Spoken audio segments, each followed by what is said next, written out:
Presidenti Amerikan Donald Trump ka deklaruar se nuk ka ndërmend të pranojë një armë pushim me Iranin, duke theksuar se operacionet ushtarake do të vijojnë. Gjatë një deklarate për mediat në shtëpinë e Bardhë, Trump u shpreh se situata në terren nuk lë vend për negociata.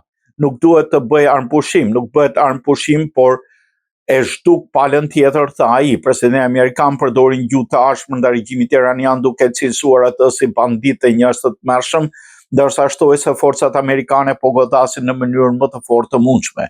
I pyetur me qëndrimin e Izraelit, Trump sugjeroi se ekziston një linjë e përbashkët mes dy vendeve. Ne duam pak më shumë të njëjtat gjëra dhe të dy duam fitoren, deklaroi ai. Në të njëjtën kohë, Trump kritikoi aleancën e NATO-s që sipas tij për mungesë angazhimi në sigurimin e kalimit të lirë të ngushticës së Hormuzit, një pikë kyçe për transportin global të energjisë. Ne nuk e përdorim, po shtetet e tjera po. NATO mund të na ndihmojë, po deri tani nuk ka pasur guxim për ta bërë, shpreh ai. Trump sugjeroi gjithashtu që vendet si Kina dhe Japonia të përfshiheshin në garantimin e sigurisë në këtë ngushticë strategjike.